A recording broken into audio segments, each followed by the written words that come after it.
Fala pessoal, tudo bem? Sejam todos bem-vindos a mais um editorial do nosso canal.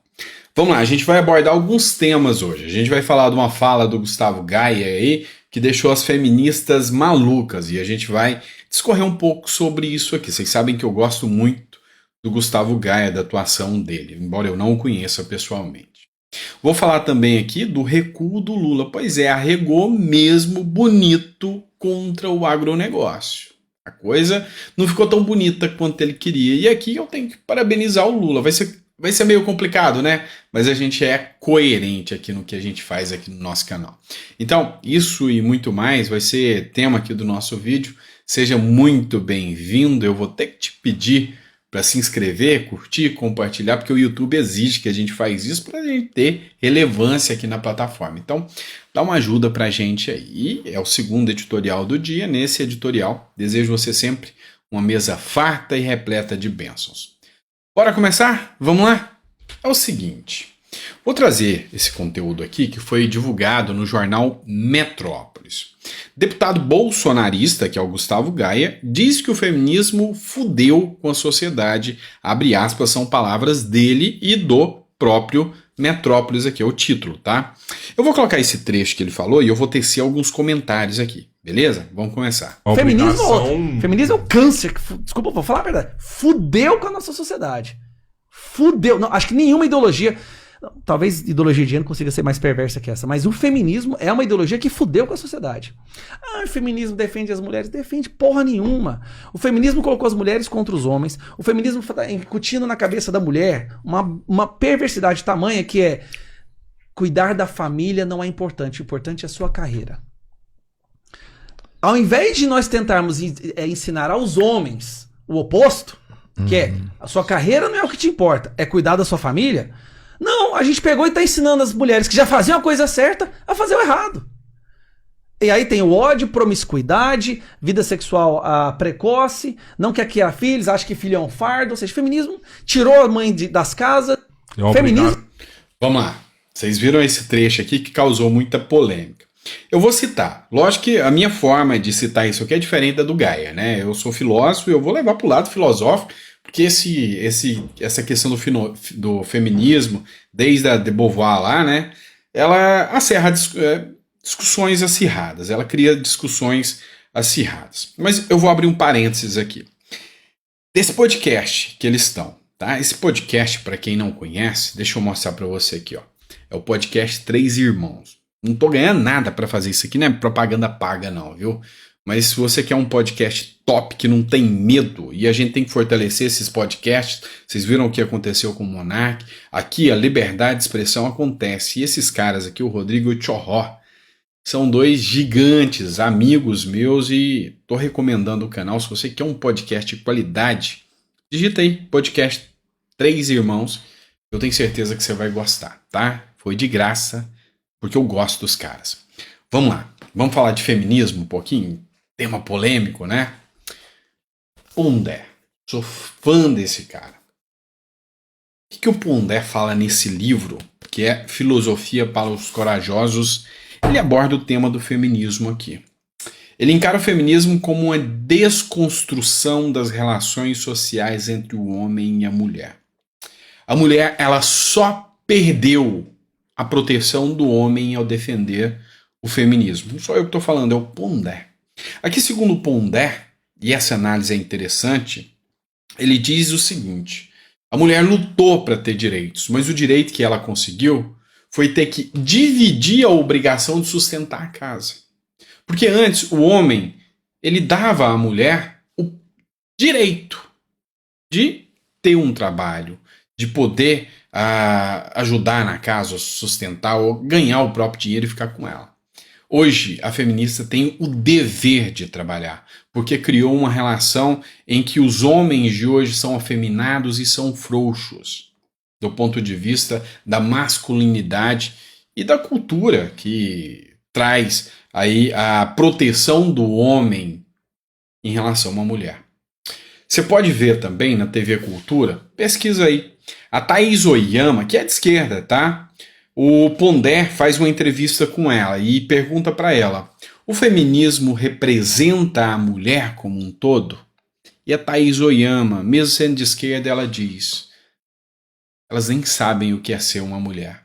A mulher que é um homem forte, que a proteja, que dê a ela a condição de ser o que ela quer, mas sabendo que tem um homem forte ao lado para ajudar a enfrentar as adversidades da vida, que a respeita, que a tem como alguém especial na vida, porque a vida do homem é em função da mulher, de cuidar, de dar respeito, de dar carinho e de dar a ela todas as oportunidades que ela precisa. Pois é, concordo em número, gênero e grau com o Pondé e com a Thaís Oyama agora, tá certo? Bora lá, vamos continuar aqui, filosofei demais, estava com saudade de filosofar com vocês. Vamos lá, Agência Brasil, Plano Safra, Lula recua e viu que não dá conta de brigar com o agro não, isso é loucura, isso é doideira. Governo federal lança Plano Safra de 364,22 bilhões para o agronegócio. Os recursos são quase 27% maior que o plano anterior. E aqui, vocês sabem da minha coerência dentro do canal, Lula bate um bolão, tá?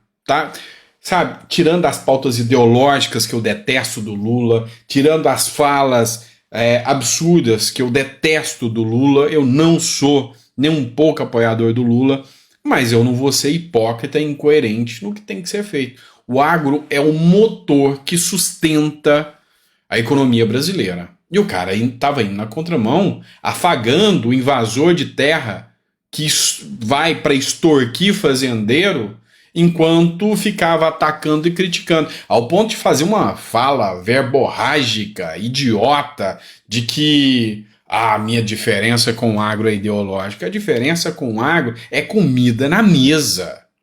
Não tem que falar em divergência ideológica, não. Isso não existe. Para um presidente não tem que ter essa divergência ideológica com o motor da economia. E aqui mostra a força do agro brasileiro e mostra que Lula não está com essa bola toda de chegar e peitando qualquer um, não. Peitou o Campos Neto do Banco Central e já viu que estava errado, porque a inflação está controlada graças ao Campos Neto. Peitou o agro, agora teve que colocar o rabinho entre as pernas e fazer a coisa certa, senão vai dar ruim para ele e para o Brasil. Porque se a economia começar a afundar, meu amigo, vão tocar o Lula de lá rapidinho. O Alckmin está prontinho, preparado, aquecendo para assumir o lugar do Lula, tá? Mas então, assim, fez bem. Eu não vou ser hipócrita e criticar, querendo ou não querendo, mas o agro precisa do suporte e o aporte. Mas eu não aguento ficar muito tempo. Depois de elogiar o Lula, eu vou ter que criticar. Eu não aguento muito elogiar ele, não. Vamos lá. Jornal Metrópolis. Tribunal reabre inquérito sobre crimes contra a humanidade na Venezuela. Lembra da narrativa? Nós temos que construir uma nova narrativa? Pois é.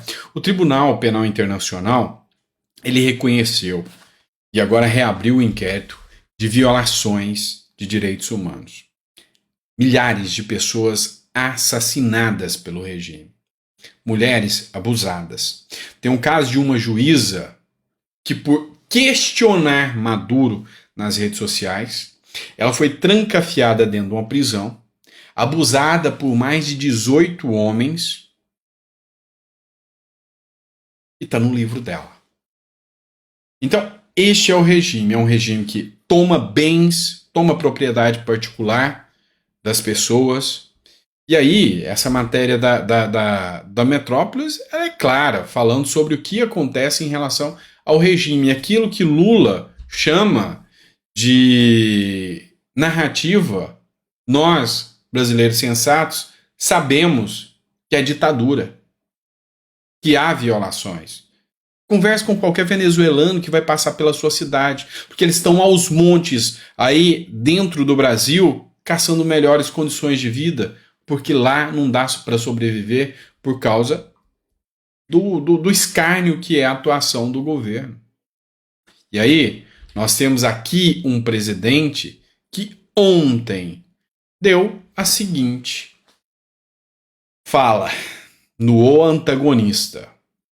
Cruzoé, para Lula, o problema é o povo da Venezuela. Lula proferiu um discurso na terça-feira, dia 27, isentando a ditadura e responsabilizando os venezuelanos pela crise no país caribenho. Pois é, só espero algum dia não ter que chegar aqui para dizer, outro país acaba de falar que a culpa da miséria que nós vivemos aqui no Brasil é nossa, não é de erros do governo.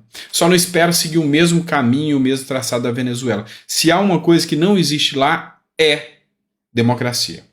Eu recomendo a vocês, já que eu recomendei o podcast Três Irmãos, eu recomendo a vocês também analisar um editorial do Bruno Musa. Deixa eu lembrar aonde que ele está. A hora que eu lembrar, eu deixo aqui para vocês, do Bruno Musa, onde ele... Brasil Paralelo, lembrei, no Brasil Paralelo, onde ele mostra a situação da Venezuela. O quanto lá inexiste qualquer resquício de democracia.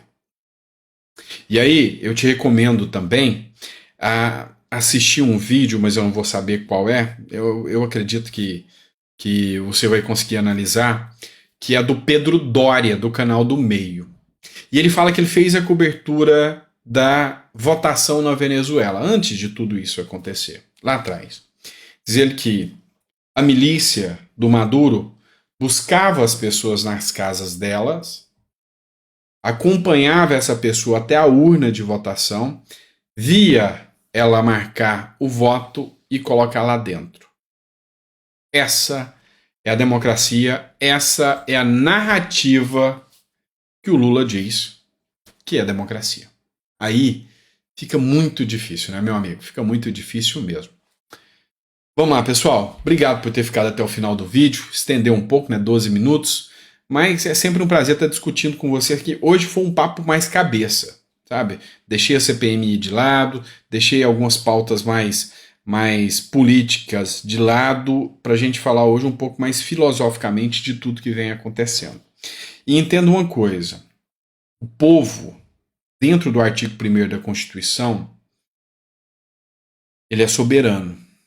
Lá fala assim, todo o poder emana do povo, que o exerce por meio de representantes eleitos ou diretamente nos termos desta Constituição.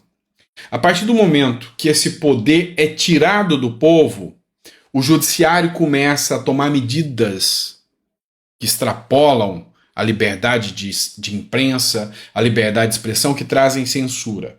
A partir do momento que governos criam mecanismos para calar a população, a partir do momento que votos feitos a pessoas que o governo não gosta são cassados, deputados eleitos são cassados, aí a soberania não é do povo mais. Aí, meu amigo, é um estado de exceção que começa a vigorar. Ainda bem que a gente não tem isso aqui no Brasil, essa democracia perfeita que a gente vive, certo? Obrigado por tudo, fica com Deus e até o próximo editorial.